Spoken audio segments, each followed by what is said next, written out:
These are your 8 tips for travel planning. Let's kick off with the first one. Where do you even begin? First, you gotta look at when can you travel. If you are a parent, you probably want to be going whenever the school holidays are, or whenever you are not so busy with work or not so busy with life. Or it could be a matter of there is a natural phenomenon that you want to check out, like the aurora borealis.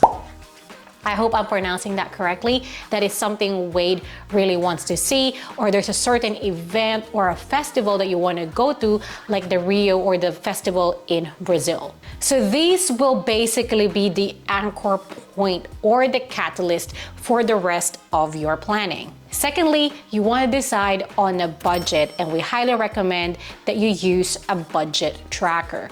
Everyone's circumstances are different when it comes to budget, or what you're willing to spend as well on certain things may differ depending on your preference and circumstances. Every destination, no matter how expensive or cheap that location is, would have something luxury or budget friendly.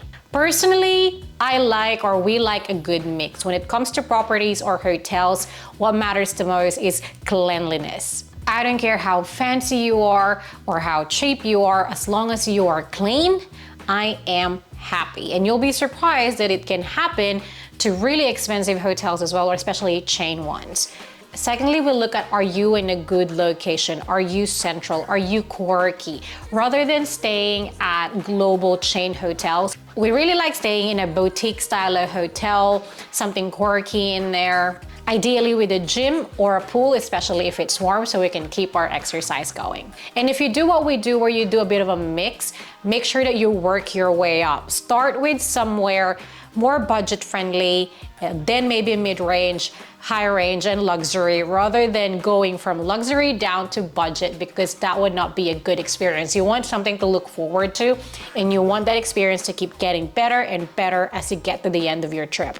And then of course you want to use a budget tracker. Of course you can write down your expenses or on your phone, but nothing beats a good old tracker. May that be in an Excel or an app that you use. We currently use an app called Wonderlog, and I'm gonna talk to you about that later on because it's primarily really a planning tool.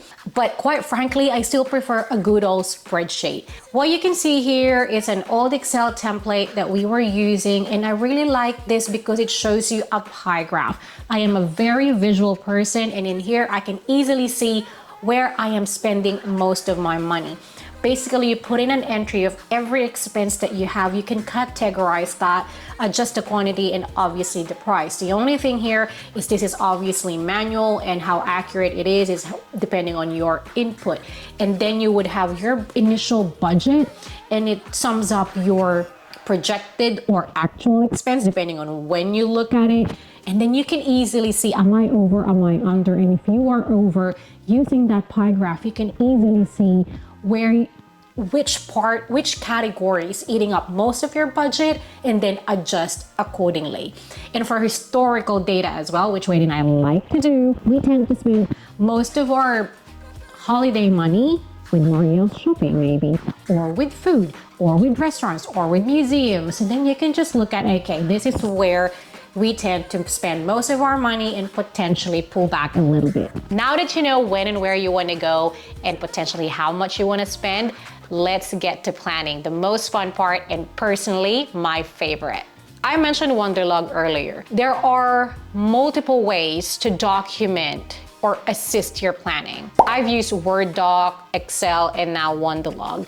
And I'm gonna talk about Wonderlog real soon because it's been my favorite. But quite frankly, an Excel is still really an oldie and a goodie, very reliable. What I typically do as well, and this is a hot tip, maybe might not work for you, but hear me out, is I like to plan everything out before I make any bookings. Why do I do that? Number one, it doesn't take me much time to plan everything, so it doesn't cause much of a delay in terms of booking things, which will affect savings and how much things will cost.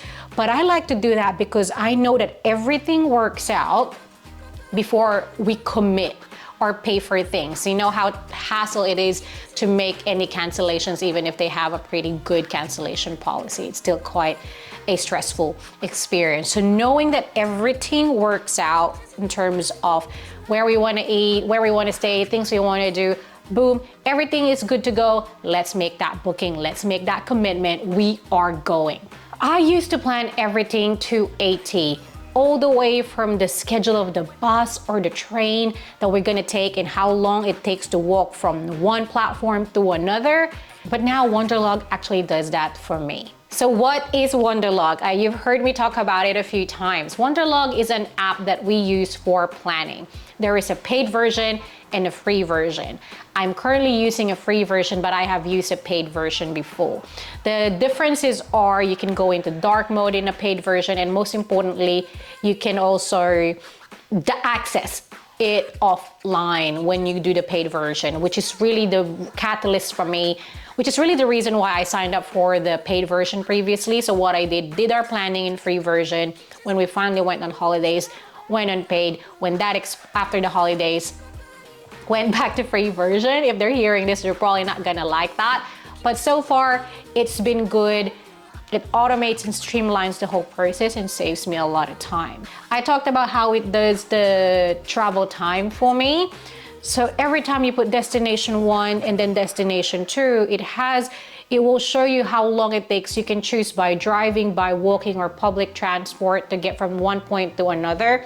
But I highly recommend that you check that against Google Maps anyway, because every time I do, it doesn't necessarily account for the traffic in the day. So when I go to Google Maps and I put the actual time and the day, it gives me a more accurate duration of how long the travel will take.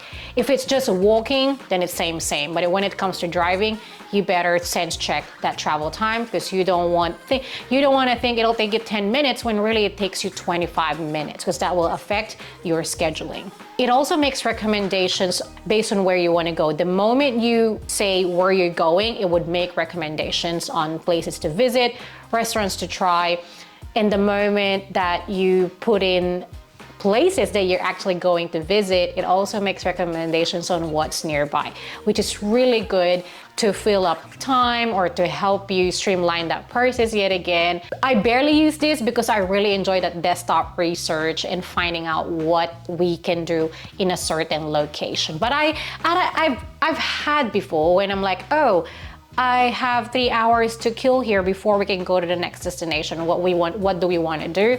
And then we use what's recommended by the app. You can put your flights into it where you will have the confirmation number, add notes into it. Confirmation number is basically how I keep track which ones we've already booked. When we're planning, how I use the notes section is that I'm going to put in my first preference in the planner, and then in the notes section are my preference B, C, and D, for example. And when it's time to book, if option A is now out of the picture, it's gone too expensive, it's fully booked, then I know I've also like options B, C, and D, and I can look into that. In the paid version as well, you can link it to your email, so Gmail, Hotmail, whatever account you have.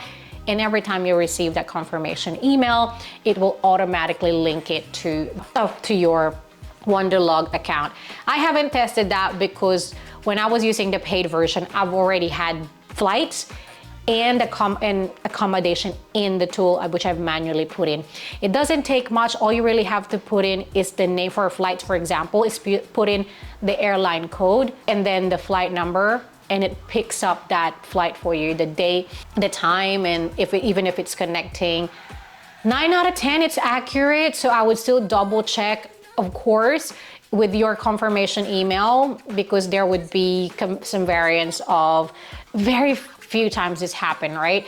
But there's a difference of like 10 minutes, which matters a lot when it comes to flights. So best to check that everything is spot on and A-okay. There's also a car rental. We don't do car rental as much, although we are doing a road trip from Miami to Orlando in a couple of days, which is going to be really exciting. And you can put that in here as well.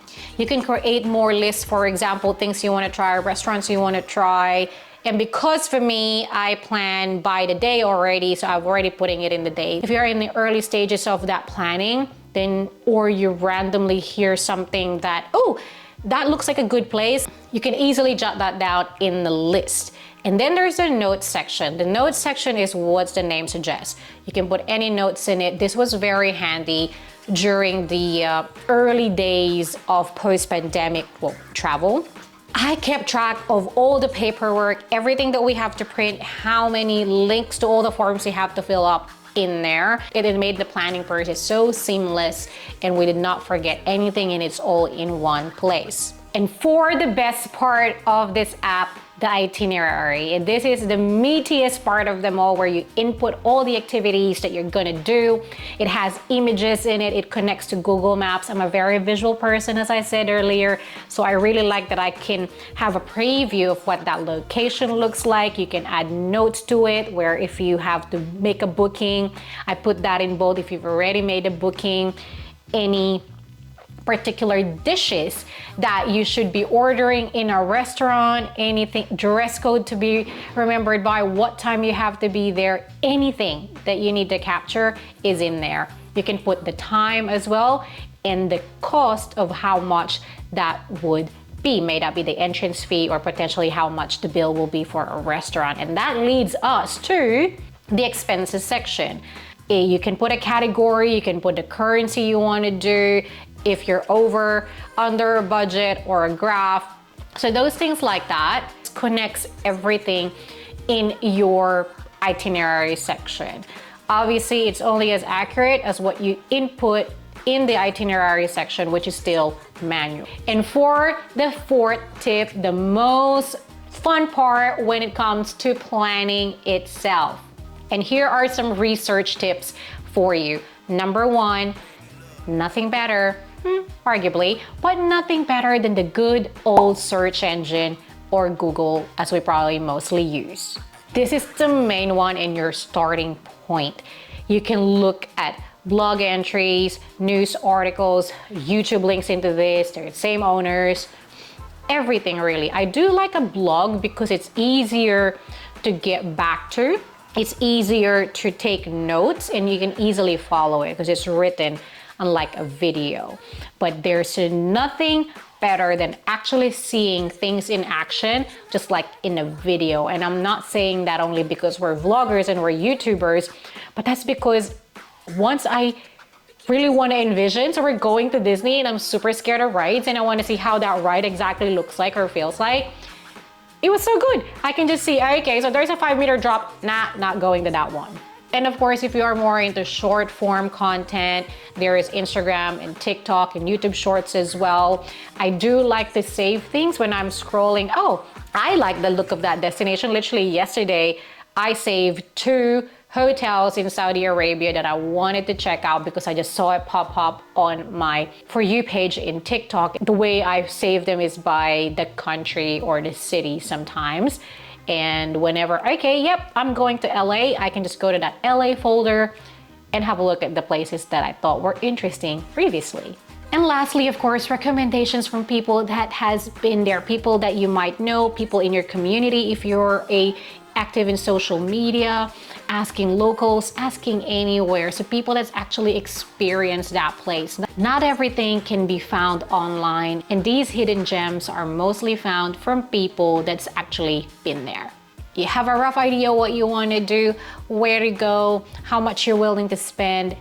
Now making a call of where to stay can be overwhelming because this could almost make or break your stay, make or break in terms of the experience in that hotel, or make or break it depending on how much of a hassle or a convenience it is to travel to and from your temporary home. We definitely recommend that you book a place that revolves around or is central to the things that you want to do. May that be for the whole duration, because there will be days that you travel an hour or 2 hours away doing your day trips. But for the most part, it should be central to where you're going to be spending the most of your days in. Your budget, or how much you're willing to pay for an accommodation, will also play a part in here, of course. The closer you are to the town center, city center, because that's where most of the activities will be around, or the tourist destinations are, will be expensive. The further you move away from it, obviously that gets more affordable. But also that could be the vibe you're after. And that is totally okay. If you are in Sydney, it's a big city and there are different vibes depending on where you are. Beach town like Bondi, Bronte, Tamarama, Maroubra, Coogee, Manly, it's a bit more casual, a bit more relaxed. And you go to the city center, CBD is different, high rises, big shopping. And then you go somewhere like Newtown, which is a bit more hip, a bit more eccentric. So really depending on your interest, what you want to do, and the vibe, which are all interconnected anyway. Easier said than done when the city is totally foreign to you. So what I recommend that you use is Google My Maps. What is Google My Maps? Google My Maps is a tool within Google Maps where you can slot in all the places that you want to go to. And you can use this in two ways. First, where to stay, yeah, because that's what we're talking about. It would help you decide where you want to stay. Once you've slotted them all in, you can see, okay, they're a bit central in this particular part of that city, therefore I should stay in and around that location. Or dividing your days accordingly. If you can see there's a big patch in this section, big patch here, big patch there, little patch here, little patch here, you can probably see day 1, day 2, day 3, day 4. Yeah, so that's how you could divide your days depending on the convenience. And being smart and strategic on how you go about your day and planning it. Let's get booking. We're into number 6. Here are some saving tips for you once you start booking. Let's start off with flights. Your flights are going to be most likely and hopefully going to be the most expensive part of your trip. I use another app. I like all these apps. I love me a good automated digital world. But the first thing that I use is Hopper.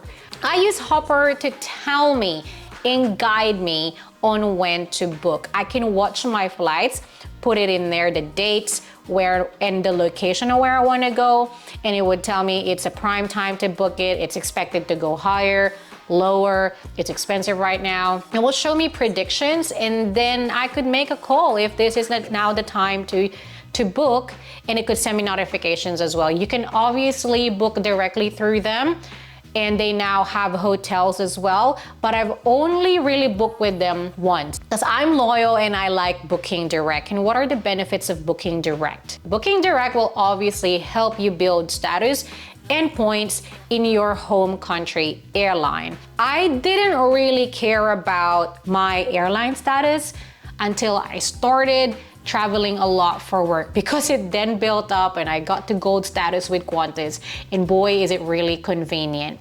I've lost that now post-COVID, but anyway, yeah, I used to not care about it, but if you do, it could really help you out, and there are different ways, which I am not an expert of, to get you to those higher status. However, if the price is significant, this happens a fair bit whenever we go to Manila, between Philippine Airlines and between Qantas from Sydney to Manila and return. Sometimes PAL would come in $200, $300 cheaper and screw the points. Every dollar, real dollar, is still worth more than 1 point. So we definitely go for the better dollar savings. Another thing that would dictate the price of your flight is how short or long that flight with its connecting flight. We live in a country where it's detached from the rest of the world. So for the most part, if we are not traveling within Asia Pacific, it'll have to be a connecting flight. But if I can help it, I always go for direct or the shortest flight possible. It really becomes more of a time versus money situation, and it comes down to which one is more important to you. Flying is my least important part when it comes to traveling. I am also very impatient, in case you haven't noticed that, or that hasn't popped up in our vlogs. So it's definitely time for us. And before you make that booking, make sure you check everything from Hopper to Direct to Google.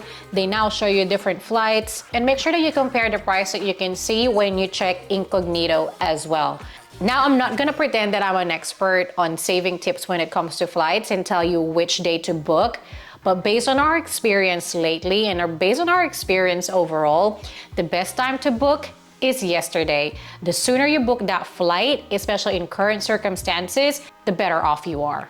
After flights, your hotels or accommodation is going to be the next biggest thing in your expense list. Just like flights, Google now gives you a price comparison of a lot of your hotels. But what we find through our experience at Booking.com and Agoda.com seem to have the cheapest price amongst all of these sites that are at least trustworthy or very easy to talk to their customer service. You need to be careful though that you check which room type so that you make sure you are comparing apples for apples, because you don't want to get disappointed that, oh, that's such a good value, and then you get in there, ooh, that's not the room that we are after. Just like airlines, hotels have loyalty programs as well, which I am not as into compared to airlines, because I like a variety. I like local brands. I like the character of all these quirky boutique ones, which is unfortunately not available throughout the globe. When I was traveling a lot for work, that kind of matters because I was always going to the same places and I would always stay at the same hotel once I found that go-to one, and I kept building up points.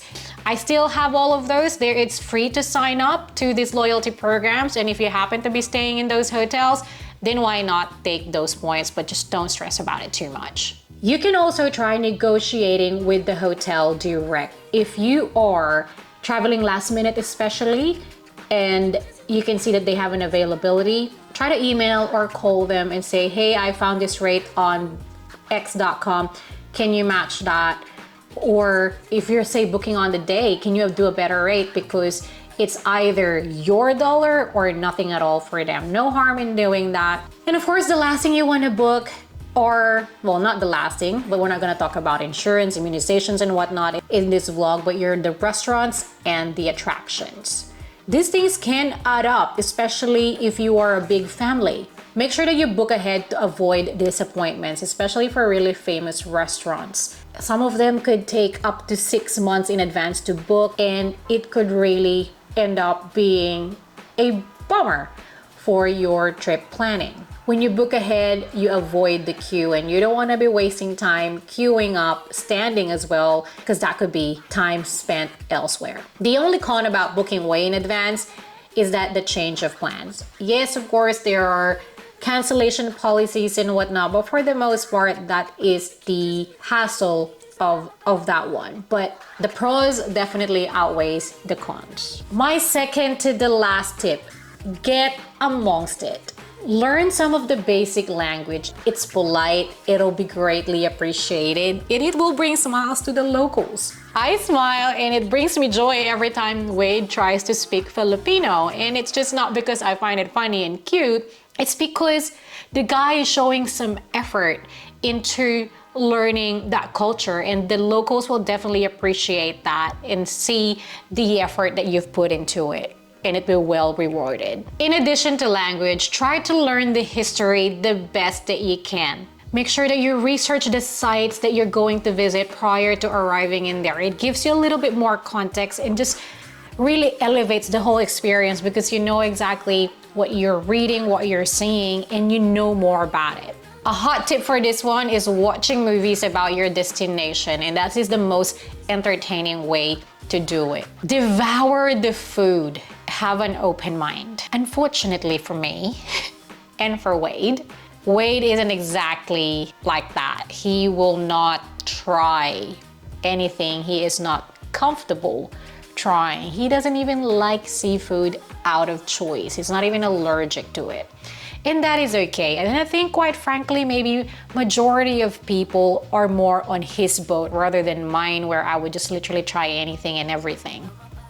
Except live things, no way, I still won't go there. It does annoy me sometimes, but that is totally fine. But if you can, try your best, open your mind, and you'll never know what you might like and what might surprise you. And lastly, do not stress. No matter how much you plan everything, you do your research, you book insurance, you book immunization, something will happen and something could potentially go wrong. There would be delays, you can get sick, hopefully not so bad. There will be bad service, bad food, heavy traffic, or you can get scammed, knock on wood that you do. But don't let it ruin your trip, unless of course it's a really serious thing that happened. But Usually it isn't, and don't let that ruin your trip, ruin your perception of the place, perception of its people. You can get annoyed for a few minutes, of course. It definitely helps to vent out, and then get over it. You have to move on. I plan everything to a T, as I mentioned before, but if we have to skip something because something doesn't work out, it's okay. We can skip that, we can move that to another day. It is not the end of the world. And that is the mindset that you need to have so that you don't ruin the trip you've prepared for, look forward to, and spend a lot of money on. I hope you found that useful and you are now about ready to pack for your next trip. So why don't you watch our packing tips here, and make sure you follow us on Instagram and TikTok as well for daily updates. Thank you so much for watching. Have a safe trip. I am so excited for you. Enjoy. Stay safe. Bye.